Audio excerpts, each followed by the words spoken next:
la doctora Emilia Ferreiro, que en el año 1979, es decir, estamos hablando que hace 45 años, describió la secuencia de la adquisición de la escritura por etapas y entonces asignó a la primera etapa como la presilábica y aún dentro de este nivel de conceptualización existen 10 subniveles que tendríamos que reconocer nosotros como maestros para entender y atender cuáles son los procesos por los que pasan los niños cuando recién llegan al preescolar y maestros de primaria. Cuando los alumnos están en primero y en segundo, todavía podemos encontrar a niños con estas características. Después de la etapa presilábica, pues bueno, la silábica y es de verdad algo riquísimo identificar cuando un niño coloca una grafía por cada una de las sílabas y él va haciendo sus propias hipótesis. Luego existe esta parte de la transición silábico-alfabética, donde, por ejemplo, los niños en lugar de escribir pollo, escriben pollo con una I, un punto, porque todavía no alcanzan a identificar todas las grafías, pero están a nada de ser niños alfabéticos. Esto representa entonces que los niños pasan o realizan sus propias hipótesis cognitivas sobre el sistema gráfico o de escritura, ¿sí? Esto por lo regular lo revisamos maestros de primero, de primero, segundo de primaria, obviamente las maestras de preescolar, pero ¿qué creen? Sigue habiendo niños en tercero, en cuarto, que los maestros decimos, los niños no saben escribir. Emilia Ferreiro decía, es que los niños sí saben escribir, lo que pasa es que están en alguna de estas etapas y todavía no alcanzan a ser alfabéticos, ¿sale? Bien. ¿Qué esquema rompe Emilia Ferreiro? Esta visión conductista de que la lectura y la escritura simplemente era una asociación entre sonido y grafía. ¿Sí? Entonces, el niño hace sus propias hipótesis, por supuesto que hay procesos cognitivos que el niño va resolviendo conforme lo va entendiendo y lo va comprendiendo, ¿sí? En los años 80, una discípula de Emilia Ferreiro, Miriam Nemirovsky, tiene libros súper fáciles, didácticos, inclusive con algunas propuestas de cómo realizar diagnósticos a los niños, pero también cómo intervenir. Bueno, ella menciona es que la enseñanza, ¿cómo decirlo? Enseñar a los niños a escribir no es nada más enseñarles el alfabeto, ¿sí? Sino que hay que enseñarles que existe todo un sistema de escritura para que el niño pueda identificar que existen propiedades cualitativas, propiedades cuantitativas, convencionalismos, como cuáles, como la direccionalidad de la escritura. Aquí hay un error, no es sistema, es escritura. Retoma también la segmentación de por qué las palabras tienen que ir separadas, pero también cuando construimos una oración debe haber una idea, ¿sí? Y entonces habla de alfabetizar, no es nada más enseñar el alfabeto o decodificar, sino también utilizar las propiedades de los tipos de texto. Decía una maestra, tuvo una estudiante que tenía baja visión, discúlpeme, no recuerdo ahorita el concepto, baja visión y entonces decía es que esa niña nunca va a aprender a leer y escribir. ¿Por qué? Pues porque no puede ver. A ver, pero el sistema de escritura va mucho más allá a que la niña te recite el alfabeto y entonces ella logró mucho del sistema de escritura con esta pequeña. ¿Por qué? Porque le enseñó cuáles o estuvieron explorando juntas cuáles eran las funciones de los tipos de texto. Por ejemplo, ¿para qué es un periódico? ¿Sí? Y que los niños decían, para hacer brujas, para limpiar los vidrios, decían tantas cosas y no siempre decían que era para leer, por ejemplo, ¿no? Eh, otra cosa de las funciones o del público o del tipo de texto, hablaron también del correo electrónico o de los mensajes de WhatsApp. ¿sí? Y entonces no quedamos nada más con la parte física, sino también con la parte digital.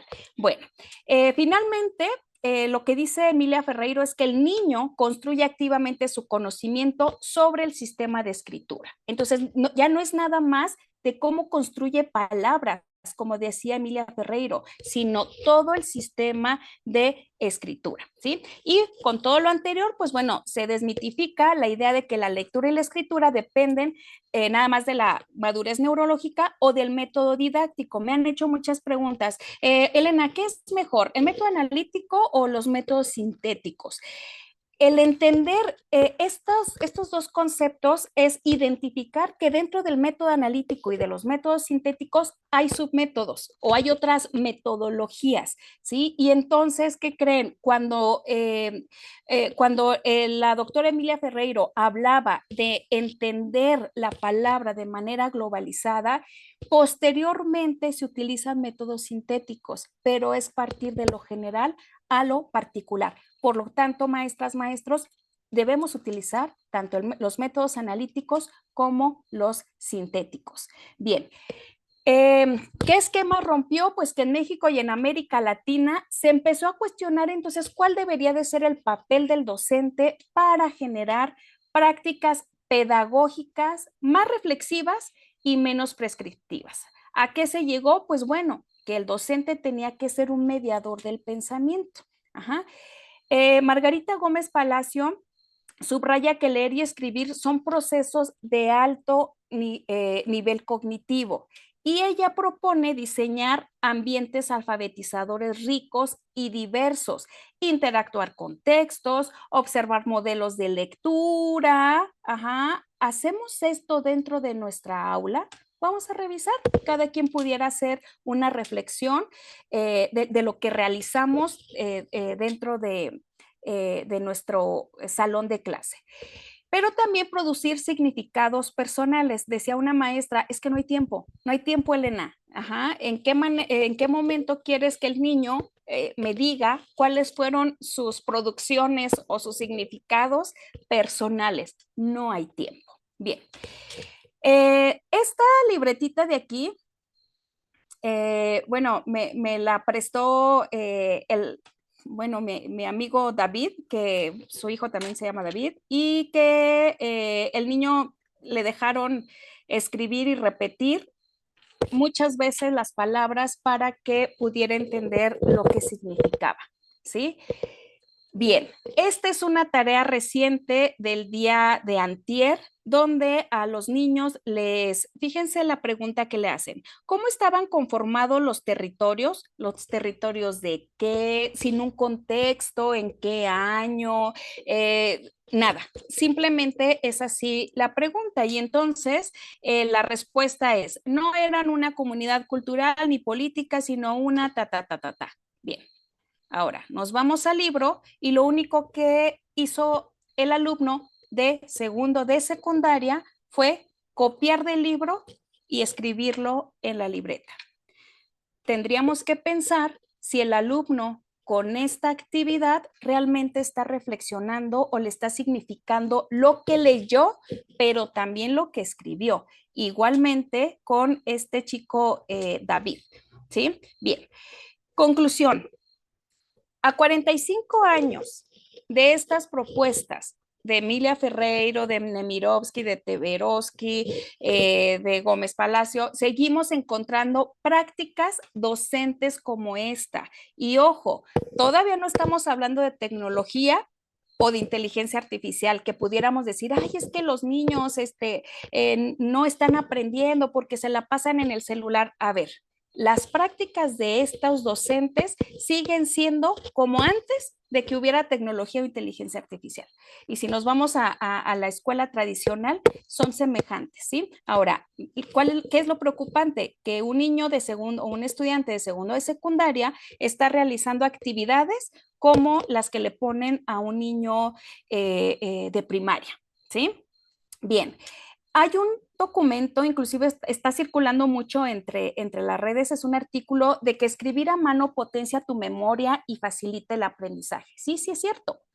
por supuesto que sí, no cabe duda. Sin embargo, no podemos dejar de lado que la dinámica de nuestros estudiantes es a partir de pantallas, de tecnología y de inteligencia artificial en este momento. Sobre todo también mucho juego, ajá, en la consola, en el celular, en la computadora. Ahora, sumado a esto, también en el libro mencionamos de que la lectura profunda exige concentración y un procesamiento semántico. ¿Sí? Y entonces el niño tiene que ir entendiendo, comprendiendo, mientras está leyendo, lo que significa y que él también lo pueda llevar a un plano de intervención o de operación o de práctica. ¿Sí?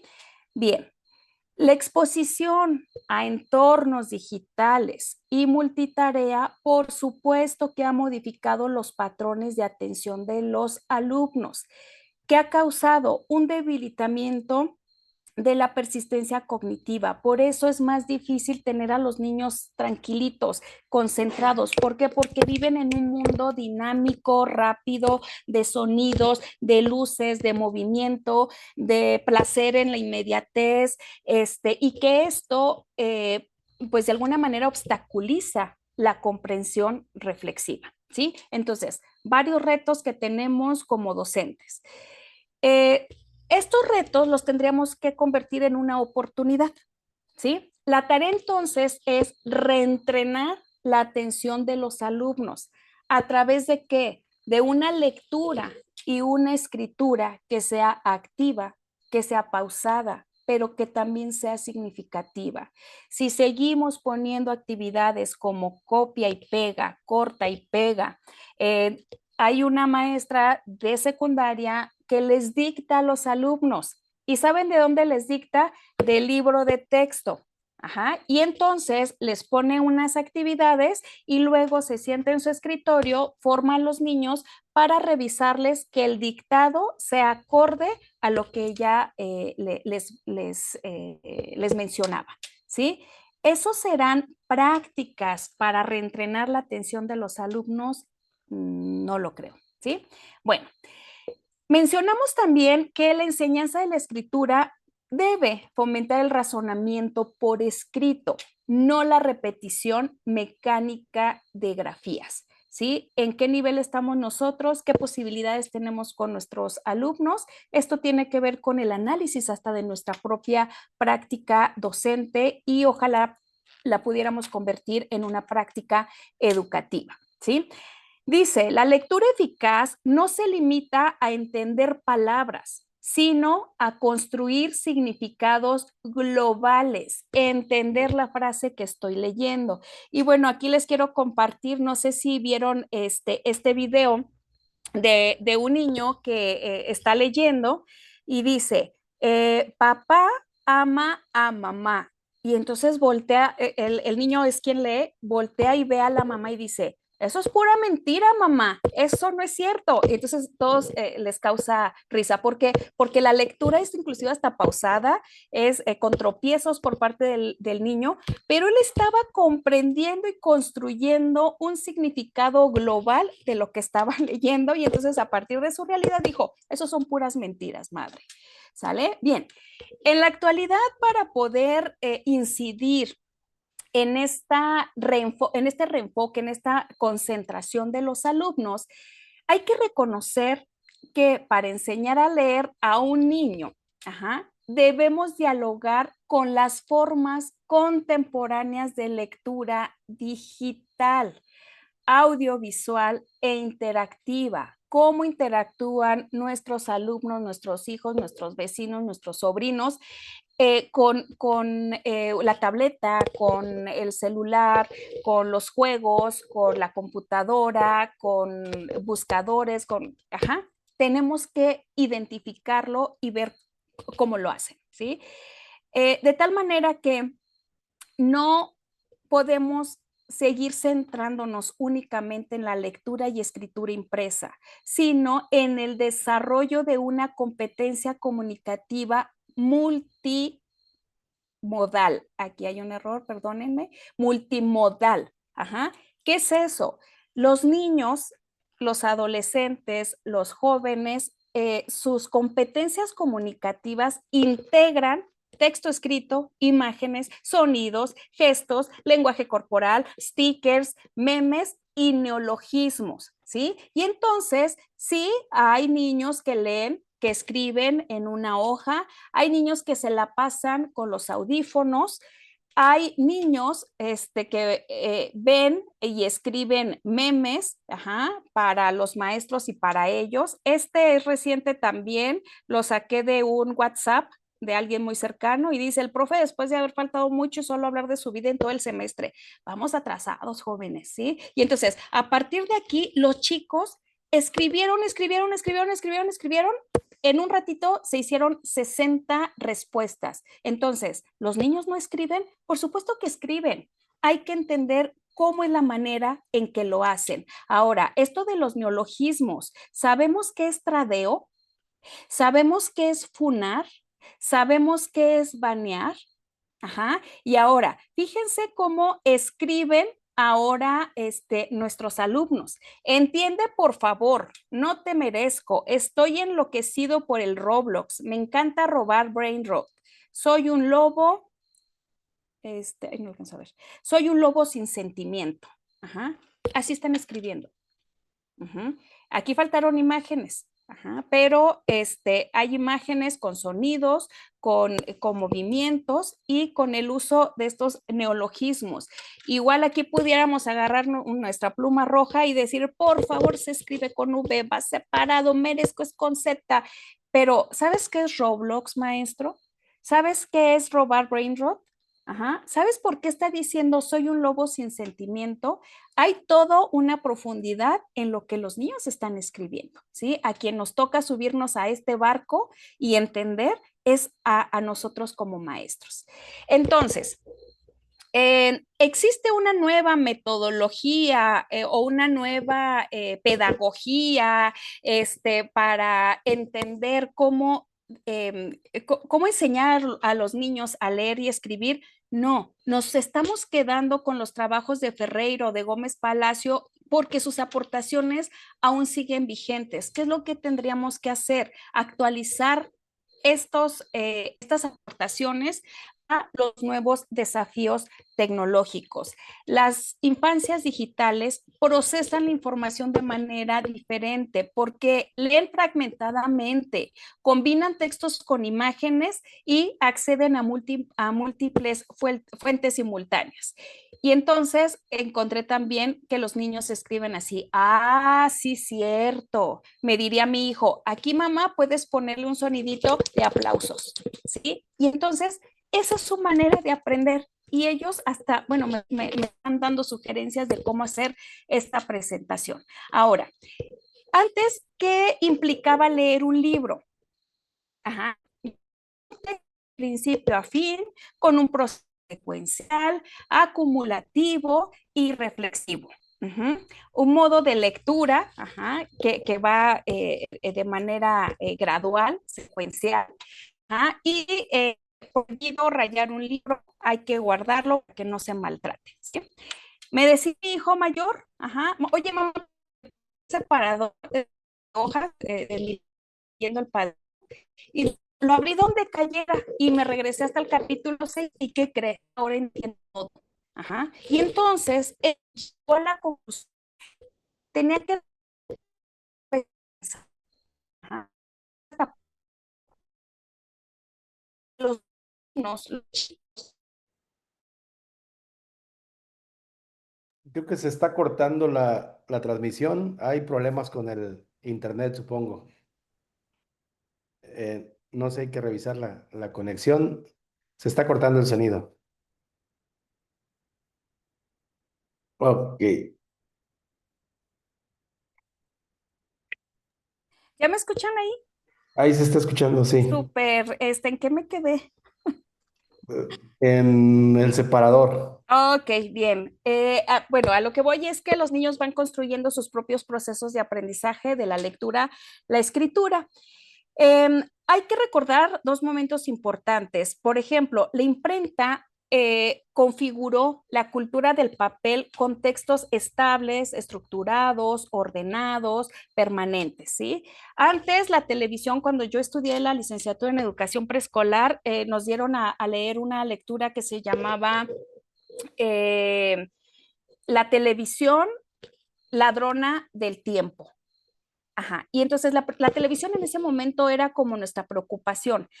Sin embargo, los niños éramos solamente, o éramos, eran solamente espectadores. Ajá. ¿Qué creen? Ahora con las plataformas digitales ya no son más espectadores, son participantes, pero también son creadores. Y en la escuela nos seguimos quedando con receptores, ¿sí?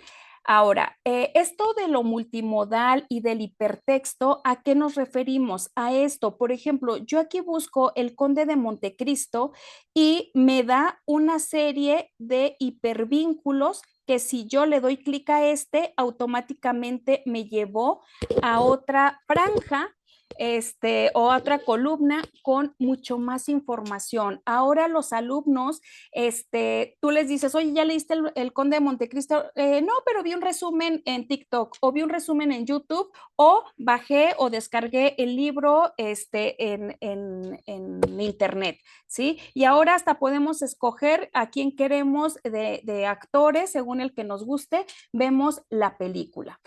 Hay un autor que les recomiendo mucho, se llama Piscitelli, ajá, y él habla de justo de esta hipertextualidad, ajá, donde los alumnos saltan de un nodo a otro, crean una red de significados abiertos y cambiantes. ¿Qué es esto? Que el alumno se convierte de un receptor pasivo a un navegante cognitivo. ¿Qué es eso? Pues un navegante elige rutas, explora vínculos y construye su propio itinerario de lectura, ¿sí? ¿Qué dicen los estudios? Pues bueno, que tendríamos que entrenar la lectura digital profunda, que seamos capaces de integrar la velocidad con la reflexión. Ese sería el reto que nos queda. Eh, para ir terminando, algunas ideas, ajá, ¿qué incluye las habilidades en la literacidad digital? ¿Por qué aquí sí menciono o hablo de literacidad digital? Porque una de las características de la literacidad es que el alumno o el lector más bien se hace partícipe de. Entonces, en la escuela nos quedamos en alfabetizar, sin embargo, ellos en su vida cotidiana llevan a cabo la literacidad. ¿Por qué? Porque buscan, porque evalúan, porque sintetizan y crean información en entornos digitales, ¿sí? Ayudar a los alumnos entonces a diferenciar el uso pasivo del uso activo para que ellos distingan entre el consumo y el aprendizaje. ¿Cómo atender la atención de los niños de ahora, la cual está distribuida pero poco sostenida? Algo que no quiero dejar pasar es esta parte de la ética, ¿sí? Tenemos que seguir o propiciar la democratización, cerrar las brechas digitales en zonas rurales y zonas urbanas, haciendo uso de la tecnología y de las inteligencias artificiales. Esta entrevista que les hacen a niños, obviamente no es en México, pero son niños de contextos urbanos y de contextos rurales y ponen un sonido y le dicen al niño, oye, ¿tú sabes qué sonido es ese? Y dice, no, parece como un tambor. Y le dice la niña, ay, ¿qué no sabes? Es cuando se inicia o se enciende una Mac. Y el niño voltea y dice, ¿qué es Mac? Ajá. Y luego le dan un animal, la niña dice, no sé cómo se llama ese animal, le dice, es un gallo y no te hace nada. ¿Sí? Entonces, sigue habiendo brechas. Nosotros como docentes nos tocaría irlas superando, quitándolas. Ajá. Y como reflexión, Ya para terminar, revisen cómo están nuestras aulas. Mucho se parece a la imagen que les pasé al inicio. Siguen los niños sentados en filas, aburridos, haciendo lo que el maestro le está solicitando, y los maestros seguimos con nuestra varita, casi casi, enseñando cosas actualizadas aparentemente, pero con métodos, con disposiciones, con organizaciones, con tiempos totalmente tradicionalistas. Y bueno, si leemos el pizarrón del maestro, dice: el ordenador electrónico es muy útil para la enseñanza. Sin embargo, su práctica sigue siendo tradicionalista. Maestros, para terminar, es importante que dialoguemos con nuestra práctica, que hagamos reflexión, que podamos ofrecer fundamentos sólidos, pero abrir preguntas. Esta charla o esta exposición no es para dar ni modelos, ni recetas o certezas, es para abrir preguntas, para seguirnos cuestionando. Y bueno, algo que me gusta mucho que le robo al doctor Jesús Velázquez es cuando él habla del darwinismo tecnológico, ¿no? Y entonces dice: saldrá adelante no el más fuerte o el que más se resista o se oponga con la inteligencia artificial, ¿sí? Sino aquel que se adapte, pero ya no nada más nos quedamos aquí, sino también nos tenemos que reinventar. Me quedo con eso. Muchísimas gracias. Muchas gracias, maestra Elena. Interesantísima disertación, un análisis profundo. Todo esto, maestros, está en el libro, un libro que le llamamos Leer, Escribir y Pensar, ¿sí? Un libro que lo terminamos entre comillas porque en realidad va a la mitad, porque lo que le hemos avanzado es la parte teórica, la parte de análisis y nos falta la parte metodológica, la parte de propuesta, que queremos incluirle un fichero, pero lo estamos trabajando, pero por el momento les vamos a compartir lo que llevamos ya, ¿sí? Ya como libro terminado y por aquí se los vamos a estar compartiendo. Pero quiero aprovechar, maestros, antes de darle la participación a la maestra Lili Lerma, que ya está aquí esperando para iniciar, quiero aprovechar para comentarles que nos quedan 5 lugares para el diplomado de inteligencia artificial enfocado a la docencia, ¿sí? Ya empezamos pasado mañana este diplomado.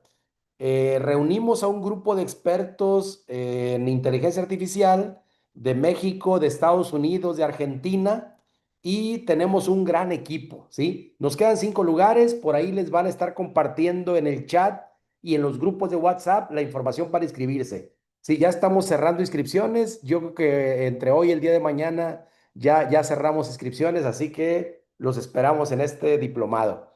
Quiero aprovechar igualmente para invitarlos a que quienes quieran titularse por experiencia profesional en pedagogía, que ya den clases, que ya tengan experiencia y que quieren simplemente evaluarse para tener el título como licenciados en educación, licenciados en pedagogía, perdón, lo pueden hacer. Tenemos una evaluación el día 18 de octubre.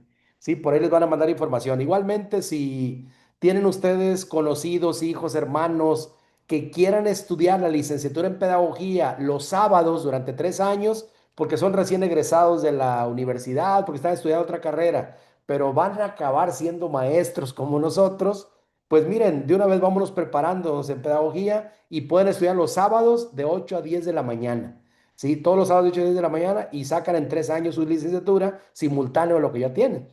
Si ya son maestros, ya dan clases, aunque tengan otra profesión, pueden hacer esa nivelación pedagógica. Y bueno, les anuncio, y esta es la primera vez que lo hacemos, les doy la primicia, de que vamos a empezar ya con nuestro diplomado de fortalecimiento del perfil docente y directivo. Y esta vez vamos a atender educación básica y vamos a atender educación media superior, ¿sí? Ya vamos a empezar también con nuestro diplomado de fortalecimiento del perfil docente. Este diplomado te sirve si van a participar en admisión, en promoción vertical, en promoción horizontal, ¿sí? En esto en el caso de educación básica y media superior, admisión o promoción vertical, ¿sí? De verdad me complace mucho decirles que reunimos un equipazo, pero un equipazo de expertos para este diplomado que, bueno, vamos a empezarlo ya el día 6 de noviembre, 6 de noviembre, con muchas facilidades para empezar cualquier proceso. con 500 pesos que paguen inicialmente, con eso apartan su lugar y ya están dentro, ¿sale? Bueno. Bueno, dar este comercial porque es parte de lo que estamos impulsando actualmente en docencia digital. Ya saben que nos caracteriza el estar siempre buscando nuevas oportunidades para quienes quieran estar actualizándose.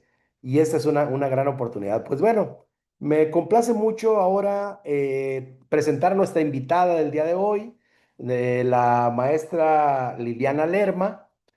Bueno, les voy a platicar quién es Liliana Dere. Ella es de Durango, egresó de la UPD, de la Universidad Pedagógica de Durango. Es maestra con 20 años ya de servicio, de experiencia. Tiene una maestría en pedagogía, tiene un doctorado en educación y ha trabajado en preescolar y en primaria. Además, ha sido tutora de maestros. Fue ATP, de hecho, se desempeñaba como ATP. Ha sido reconocida como innovadora de la nueva familia de libros de textos y recibió un reconocimiento hace poco a la práctica educativa. ¿Sí? Ella es miembro de la Red Nacional de Capacitadores en Educación, ¿sí? La RENACED. ¿Sí? Ella igualmente colabora en la estrategia estatal PALE en Durango. Actualmente dirige la consultoría Vanguardia Educativa. Esta consultoría se dedica a diseñar materiales educativos, actualizar a los docentes, ha escrito artículos, ha participado igualmente en libros y hoy, fíjense, este dato es importante, la maestra Lili decidió regresar al grupo después de estar desempeñando estas funciones y cuando todo mundo le saca a atender primer grado, ella dijo, yo voy al grupo y quiero atender primer año de primaria, porque pretende, bueno, aplicar gran parte de ese aprendizaje, pero ahora con sus alumnos, ¿sí? Ella colabora todavía con la Dirección de Materiales Educativos, está haciendo ahorita los libros multigrado, ¿sí? Y bueno, yo la conozco, ella es siempre muy proactiva, innovadora y tiene un firme compromiso con la educación y su transformación. Bienvenida, maestra Lili Lerma. Ay, muchísimas gracias, doctor Jesús Velázquez, por la invitación. Es un placer para mí estar el día de hoy aquí en las tertulias pedagógicas en docencia digital. Muchísimas gracias por la invitación. Y bueno, pues el día de hoy vamos a tocar un tema de relevancia social, la alfabetización. La alfabetización. Em, Aquí voy a ir proyectando, permítanme.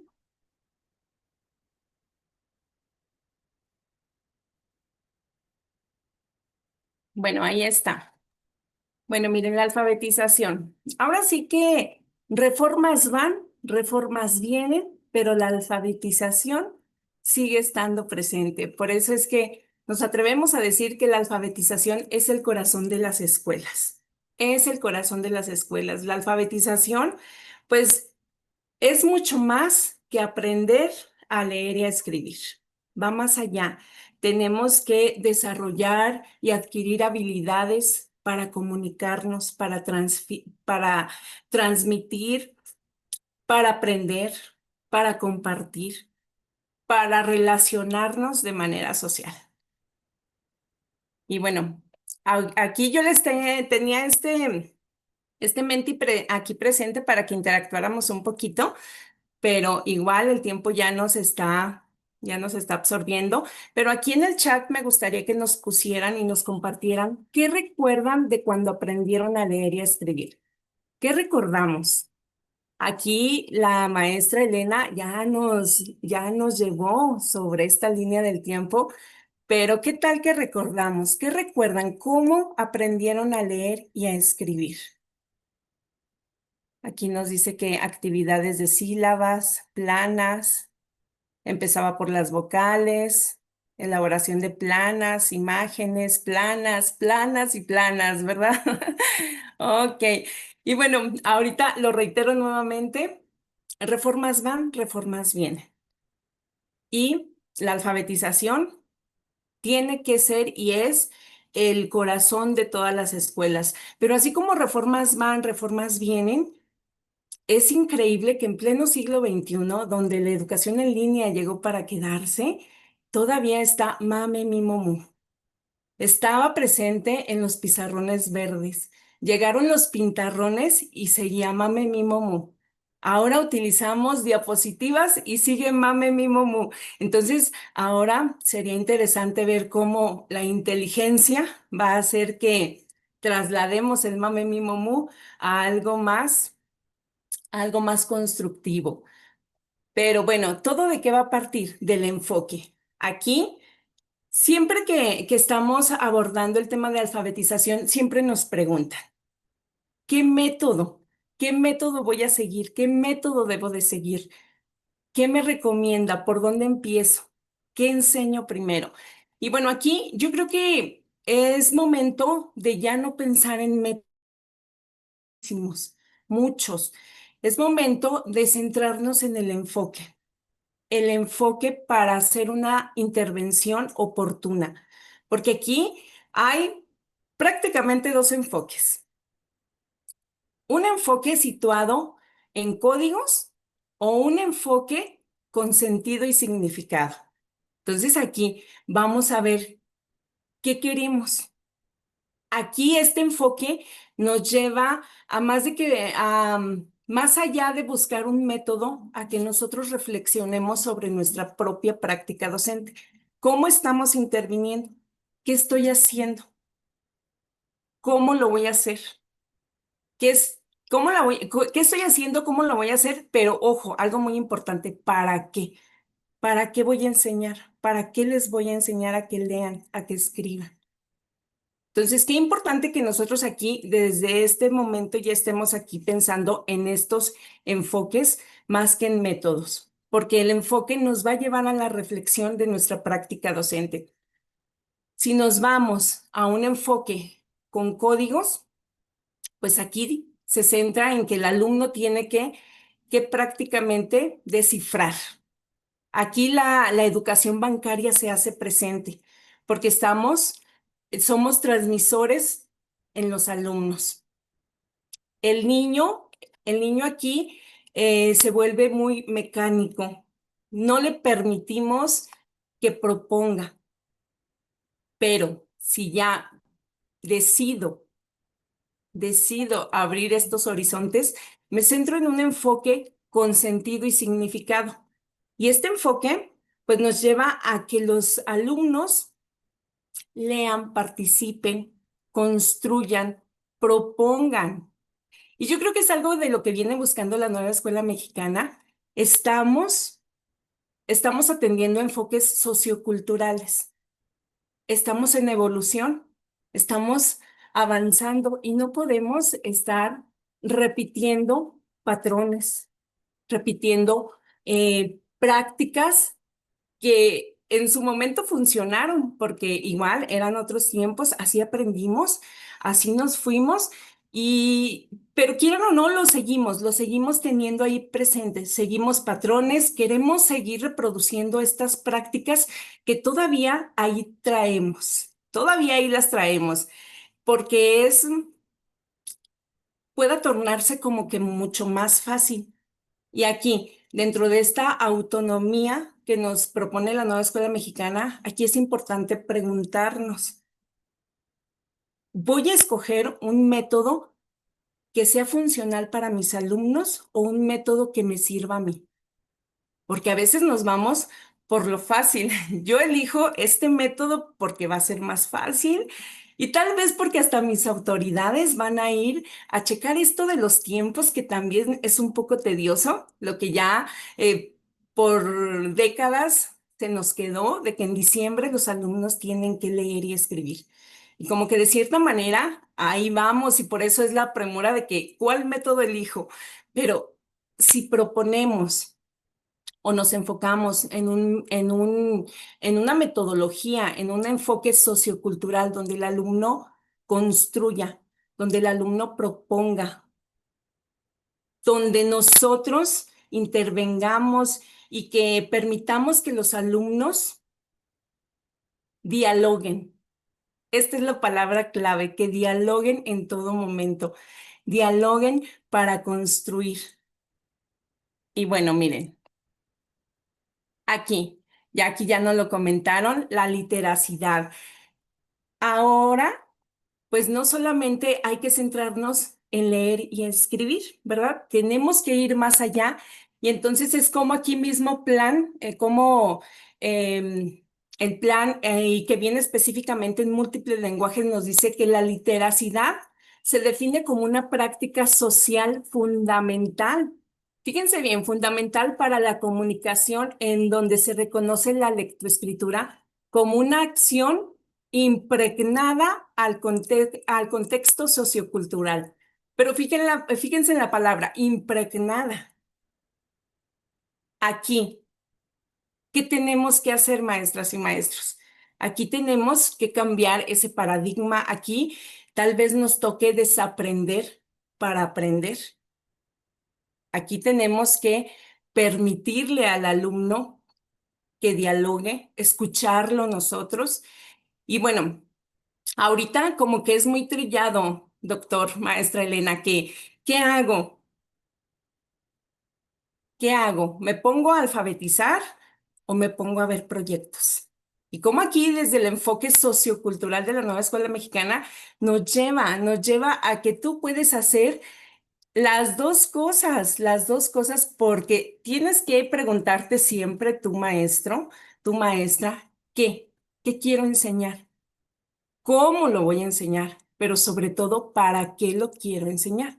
El cómo hay muchísimos métodos, uy, infinitos. Yo creo que ahorita si nos ponemos, sacamos un método, ¿verdad? Pero esto es lo que a veces falla, porque el método es muy riguroso. Si, por ejemplo, un método trae 10 pasos y yo me brinco uno, ya no sale.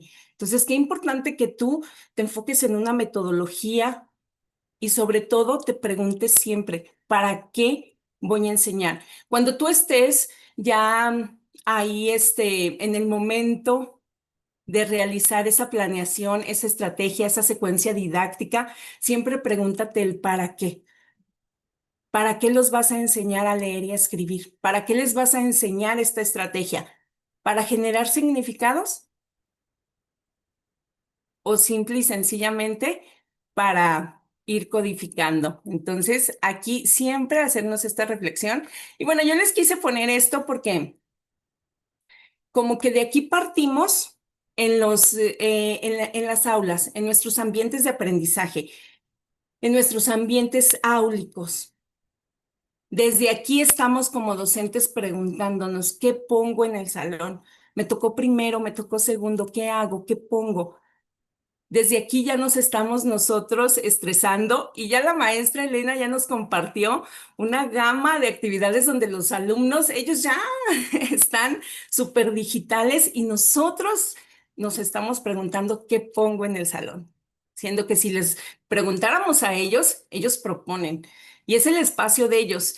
Y siempre lo hemos dicho, la escuela es de la comunidad. Nosotros como docentes estamos de paso, por lo tanto tienes que adecuarte al contexto de tus alumnos. Y bueno, me gusta partir de esto porque siempre como que escogemos el alfabeto que más nos gusta. Yo voy a la papelería o checo en las redes sociales cuál alfabeto me gusta, cuál alfabeto combina con mi temática y cuál quiero utilizar. Pero ya desde ahí, el que me sirve a mí, y no estoy dando la oportunidad al que mis alumnos puedan proponer. Y luego ya de ahí nos vamos. ¿Qué hago? ¿Empiezo con las vocales? O ya lo que ya no sabemos por años, ¿verdad?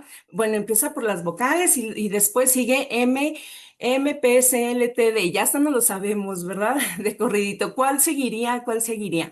Entonces, yo me pregunto, ¿por qué tienes que fragmentar si ahorita, em, en cuanto a esta evolución, como lo menciono, en el pleno siglo XXI, donde ya todo es contextual, donde tenemos que reconocernos como ciudadanos, reconocer las habilidades del otro? ¿Por qué vas fragmentando?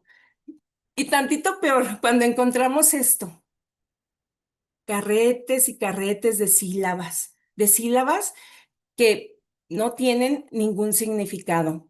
Y siempre les ponemos esto, ma no significa nada para ellos, no significa nada, pero mamá sí significa mucho. Entonces, qué importante que tú utilices y tengas a la mano siempre portadores que van a apoyar a tus alumnos.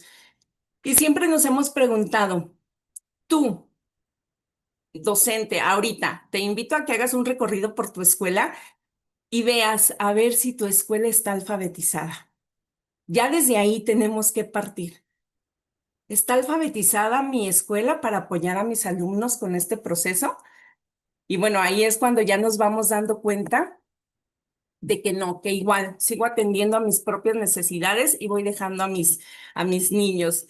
Y bueno, miren, la nueva escuela mexicana retoma las prácticas sociales del lenguaje. Y a mí en lo particular me gusta mucho compartirles esta diapositiva porque es lo que hacemos prácticamente. Lo que puedo pensar, lo puedo hablar. Lo que puedo decir, lo puedo escribir. Y lo que puedo escribir, lo puedo leer. Por lo tanto, puedo leer lo que puedo escribir.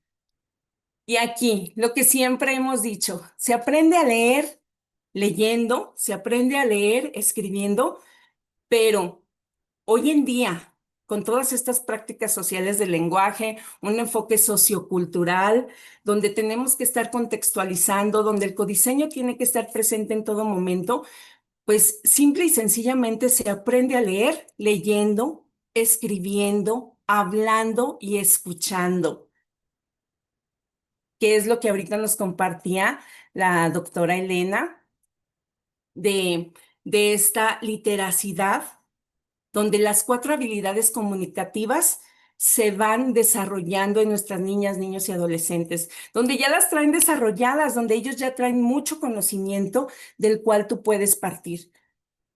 Y bueno, para que no te estés peleando por cuál letra iniciar, si inicias por las vocales, por cuál letra, yo te propongo que inicies con el nombre propio. Aquí, recuerda que nuestras niñas, niños y adolescentes tienen derechos y tenemos la Ley General de los Derechos de las Niñas, Niños y Adolescentes. Aquí están sus derechos. Y uno de sus derechos es el derecho a la identidad, que es el derecho a tener un nombre propio. Y fíjate, tú vas partiendo de esto y aquí el nombre a ellos los va representando. Es mucho más significativo. Se reconocen. Ahora, si ya nos ponemos a desarrollar diferentes actividades, pues bueno, a ver, ¿con cuál inicia tu nombre? Igual que quién. Tu nombre es largo, tu nombre es corto. ¿Con qué termina? Y aquí invitas al alumno a reflexionar. Aquí se va haciendo una conciencia fonológica también, pero ojo, el hecho de que hagas conciencia fonológica no quiere decir que vayas a estar atendiendo un método fonético. Estás haciendo conciencia para que el alumno construya, el alumno se dé cuenta de que su nombre lo representa, al igual que sus compañeros también tienen un nombre, donde en la familia hay nombres propios, donde en la escuela las maestras, los maestros, y bueno, con esto alfabetizas y alfabetizas. Y miren, aquí está, en los libros, recordemos, bueno, que los libros traen proyectos que en lo particular, pues nos invitan a que sean vivenciales. Los proyectos se viven y al vivirse, el aprendizaje es mucho más significativo. Entonces aquí recuerda, tenemos dos enfoques, uno con sentido y significado o uno con códigos. ¿Tú qué quieres hacer? Aquí, por ejemplo, uno de los primeros proyectos que nos presentan es el nombrario del grupo. Pero ojo, hay proyectos que no se terminan, que se van reconstruyendo y que el alumno te va dando la pauta para seguir avanzando. Vas abriendo este proyecto, pero tú lo vas a cerrar o lo vas a... Es más, ni tú, tus alumnos te van a ir dando estas pautas para ver hasta dónde podemos llegar. Y aquí, lo que aquí te sugerimos es de que siempre tengas a la mano papel y pluma para que hagas un glosario de palabras, para que destaques aquellas palabras que tienen significado, aquellas palabras que son sustantivas y que el alumno va a poder asociarlas. relacionando imagen-texto. ¿Con qué? Con su propia identidad. Entonces, fíjate cómo desde la lista de asistencia, ahí ya estamos alfabetizando, estamos haciendo reflexión. La lotería de nombres. No necesitas gastar mucho de que voy a poner la imagen, la foto de ellos. No, así lo trazamos y escribimos el nombre de nuestros niños. Pero ahí ya vamos haciendo una conciencia, una reflexión. Y el enfoque sociocultural se hace presente, porque para ellos, por ejemplo, va a ser más significativo la X de Jimena que la X que tú le tengas, por ejemplo, de xilófono, por ejemplo. Entonces, qué importante. Pero fíjate bien, todo tiene que partir de tu contexto. Por eso es que dentro de la nueva escuela mexicana, el programa analítico te invita a que tú estés contextualizando siempre.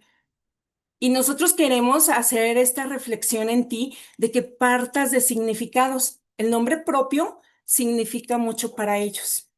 Pero ¿qué tal que si nos vamos con con nuestras tradiciones? A ver, por ejemplo, ahí también tenemos otro proyecto que, que nos invita a reflexionar sobre las tradiciones, sobre lo que festejamos. Y bueno, aquí igual, glosario de palabras para que tú destaques esas palabras que son sustantivas, que tienen significado. Y ojo, que las vas a ir adecuando, pero recuerda, aquí queremos que haya significado, que haya un significado en todo momento. Ah, por ejemplo, aquí, en Lotería de nuestras fiestas, si tú vas destacando estas palabras que tienen significado, pues te encuentras con flor, cempasúchil, muerto, pan, y vas haciendo esta correlación y te fijas, vas alfabetizando y estás atendiendo a un proyecto que te da mucho, te da identidad, donde, bueno, viene como parte de nuestras tradiciones, donde vas a encontrar un altar de muertos en casa, en la escuela, en la comunidad y del que se está hablando en todos lados. Pero bueno, si nos vamos más a la reflexión, mira, ¿por qué no partimos de lo que el alumno ya trae? ¿Por qué no le preguntamos, ¿qué sabes del Día de Muertos? ¿Crees que nos pueda dar él o ellos muchas herramientas para partir de ahí? Con esta pregunta, niñas, niños, ¿qué saben del Día de Muertos?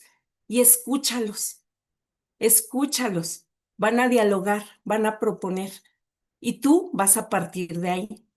De ahí puedes ir formando este glosario de palabras donde los vas a apoyar en su proceso, porque recordemos, es un proceso el cual se va a ir atendiendo de acuerdo al ritmo y al estilo de aprendizaje de cada uno de nuestros alumnos.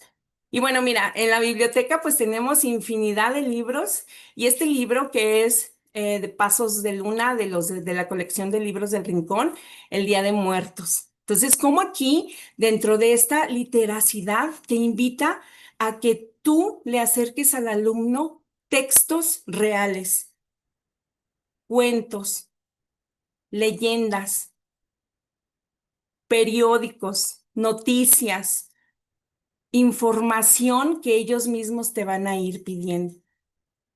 Entonces, ¿cómo desde un tópico, una pregunta que tú les vayas planteando, ellos te van a ir dando la pauta para que tú vayas adecuando, para que tú hagas el codiseño que creas más pertinente, porque aquí pues te vas a ir centrando en los intereses y necesidades de ellos, no de ti, maestra y maestro. Y bueno, mira, no olvides que tenemos el libro que es un recurso. Este es un recurso, definitivamente, múltiples lenguajes, donde vas a encontrar lecturas de arte, literatura, cultura, historia, matemáticas, pero todo a partir de la literacidad. Invita al alumno a que reflexione, a que dialogue, a que proponga en todo momento. Y bueno, doctor, yo quiero cerrar aquí con esta frase de Emilia Ferreiro, donde nos dice, la alfabetización no es un lujo ni una obligación, es un derecho. Y recordemos que nuestras niñas, niños y adolescentes tienen derechos. Entonces, parte de uno de sus derechos, si te pones a analizar todos los derechos con eso, tenemos para alfabetizar. Y bueno, ya con permiso de aquí del doctor Jesús Velázquez, informarles que nosotros tenemos un club de alfabetización donde aquí estamos compartiendo estrategias de cómo puedas intervenir. Nosotros se los hemos dicho muchas veces, doctor. Nosotros no te vamos a hacer una planeación, te vamos a apoyar. Ya hay muchísima gente que hace planeaciones. Nosotros te vamos a apoyar a que intervengas, a que te decidas por cuál enfoque quieres avanzar. Y bueno, pues muchas gracias, doctor. Sí, sí, no, muchas gracias, maestra Lili, gracias a ti. Y bueno, de verdad, esto, maestros, que viene de quien ha estudiado, quien ha experimentado, quien vive la práctica de la alfabetización todos los días, bueno, es doblemente valioso, ¿no? Hay algunas preguntas en el chat que no queremos que queden así, así en el aire. Quisiera pedirle a la maestra Elena si hay algunas que se la están dirigiendo a ella cuando tuvo la participación. Saludos, maestro Jesús Navarrete, hasta Durango también. Nos está felicitando por las ponencias. Ha estado muy constante, nunca ha faltado, como muchos de nuestros seguidores fieles que siempre están presentes, los asesores de docencia digital, sí, los seguidores de Renacer igualmente. Maestra Elena, hay algunas preguntas Sí, por ahí que creo que sí, es de hecho, importante. le están Adelante. haciendo a la maestra Lili, ¿a qué hora es el club? Están preguntando por ahí. No sé si le quieras responder de una vez. Ah, ok, gracias, maestra Elena. Sí, el club lo sesionamos una vez al mes y el próximo club, si mal no recuerdo, es el 5 de noviembre. Ahí les compartimos la información ahí en sus grupos, maestra. Gracias. Sí, la idea en Excelente. ese club, según lo que pudimos intercambiar como idea, es que los maestros que tengan dudas sobre la alfabetización, proceso de lectoescritura, intercambio de materiales y demás, tips, algunas dudas, dificultades que tengan, ¿no? Entonces, es una muy buena oportunidad, así que por ahí les estaremos compartiendo también información, ¿sí? Adelante, más Elena. Sí, gracias. Preguntaban de la entrevista de literacidad. El doctor se llama Gregorio Hernández Zamora. Búsquenlo así googleenlo o en YouTube directamente y viene la entrevista. Les digo, es muy cortita. Otra de las preguntas que hacían es de cómo apoyarles a los estudiantes de secundaria o de sexto de primaria, creo que dijeron por ahí, que todavía como que no tienen todavía las competencias desarrolladas en cuanto a la lectura y la escritura. A mí algo que me ha ayudado mucho, yo estuve alfabetizando o alfabetizo niños de primaria, de preescolar, y bueno, apoyo a unos más grandecitos, me ha ayudado mucho el lector inmersivo. No necesitan ni siquiera internet, lo pueden encontrar hasta en Word, lo pueden encontrar en PowerPoint y ya si se van a inteligencia artificial, pues qué mejor. Lo pueden ver inclusive si ustedes hacen un prompt en TikTok. ¿De qué se trata? Que el niño esté escuchando y esté leyendo. Y entonces el papel del alumno va a ser en un momento ir haciendo asociación de lo que escucha y de lo que va leyendo y después, con el apoyo del docente, que el niño puede ir comprendiendo lo que está leyendo, pero con la frase completa. Si le ponen letras, perdón, palabras, separadas, el niño no, o fragmentadas, el niño no lo va a entender porque hay que leer, hay que entender o comprender la frase completa. Otra, preguntaban acerca del ambiente alfabetizador. ¿Por dónde empezar? Yo con lo que empiezo es con los nombres, justo por lo que decía la maestra Lili. El nombre le da identidad al alumno. Ustedes no sé si recuerden, pónganse a pensar en el baúl de los recuerdos. Mis hijos me rayaban las paredes. Mi hijo mayor se llama Juan y entonces encontraba Juan, Juan, Juan, Juan y luego sucedió lo mismo con mi hijo Matías, ¿no? Y entonces yo les preguntaba, ¿quién rayó la pared? No sé, no sé, y ahí su nombrezote, ¿no? ¿Por qué? Porque son las primeras letras que los niños empiezan a conocer. De hecho, mi hijo Juan, su nombre lo escribía como hoy es. ¿Por qué? Porque veía que cada día la maestra escribía hoy es jueves, hoy es martes, y entonces él agarró esas letras y las adjudicó para escribir su nombre. Posteriormente, cuando fue entendiendo que él tenía un nombre y que las letras eran distintas a esas, pues bueno, fue comprendiendo lo del nombre de Juan. Porque es importante también, inclusive es toda una estrategia bien interesante que incluso fue impulsada por Emilia Ferreiro, lo del nombre propio. Y ella decía que el nombre propio es el primer alfabeto del niño.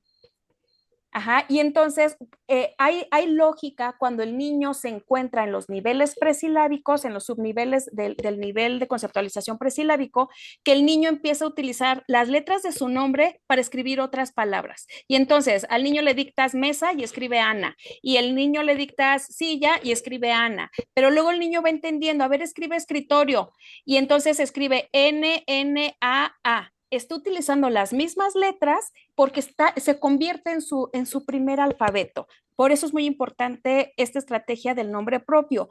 La otra cosa que nos puede ayudar mucho es también estrategia de Emilia Ferreiro, la maestra como escribana. ¿Qué es eso? Quien te dicta es el alumno. Y entonces tú vas a escribir tal cual el alumno te dicta. Y entonces ella lo que dice que es que cuando el niño te está dictando, quien está estructurando en su pensamiento es el niño.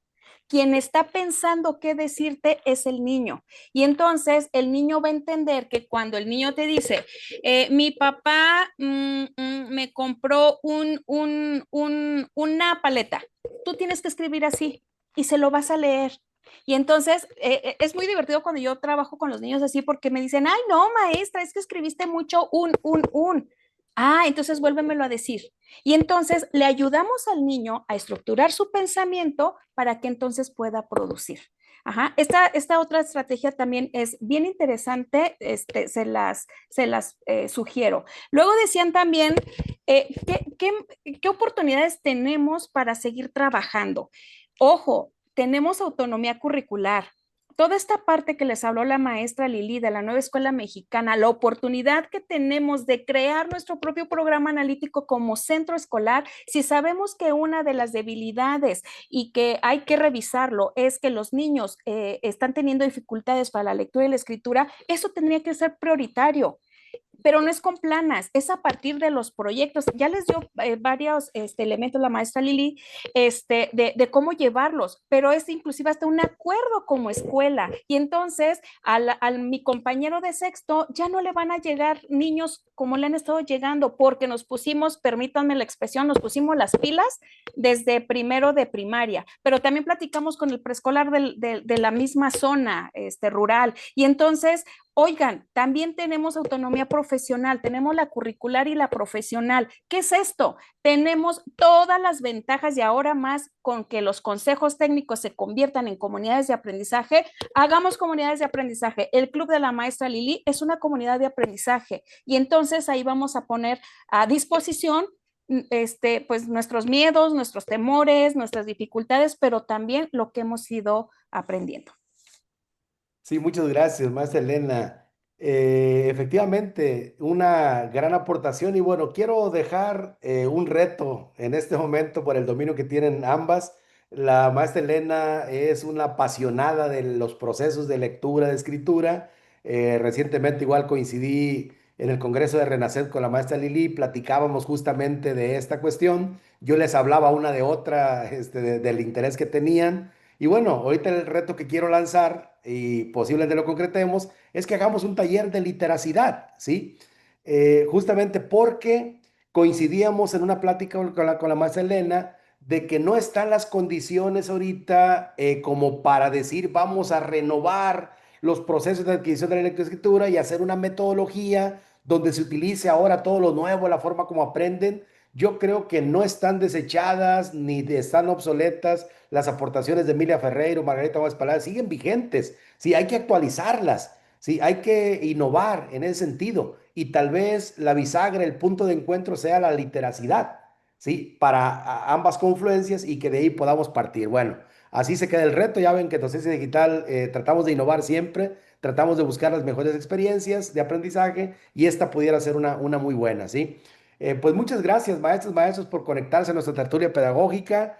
Recuerden que nos quedan 5 lugares, 4 ya, porque ya se inscribió uno al diplomado de inteligencia artificial. Empezamos el miércoles ya, ¿sí? Es un diplomado que dura 10 sesiones ya, son 12 en total. Les compartimos 2 grabadas que hicimos así abiertas, gratuitas, y está abierto eso, ¿sí? Les recuerdo que pueden inscribirse en la titulación por experiencia profesional en pedagogía. En 6 meses logran titulación por experiencia profesional. Si dan clases y no estudiaron nada relacionado con pedagogía didáctica, es una muy buena oportunidad, ¿sí? O bien si tienen familiares, amigos que recién salieron de la prepa, que están estudiando y quieren que simultáneamente lleven la carrera de pedagogía, la pueden llevar en 3 años.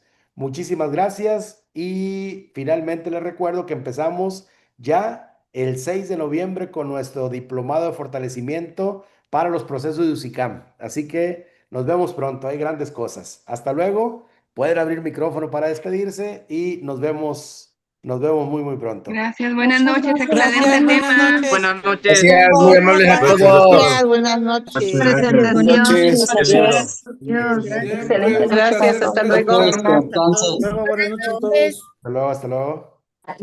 Buenas noches. Buenas noches. Buenas noches a todos. Buenas noches. Bye. Buenas noches. Buenas noches. Gracias, estuvo excelente. Buenas noches. Gracias, Antonio. Buenas noches. Gracias. Hasta luego. Buenas Hasta noches. luego, maestra Buenas Vianey noches. Rodríguez, también por ahí, maestro Víctor. Buenas noches, doctor, y un fuerte abrazo. Luego, solidaridad con Veracruz, con Poza Rica, con el norte de Veracruz. Con Sí, Puebla. pasándola mal. Adelante, muchas gracias. También con Puebla Norte. Puebla, sí, Así también. Un abrazo Hasta grande. luego, gracias. La que todo esté región muy bien. huasteca de San Luis Potosí. Sí, muchos lugares. Bendiciones. Esperemos que pronto pase este mal momento. Hasta luego, bonito. Un abrazo. Gracias. Gracias, buenas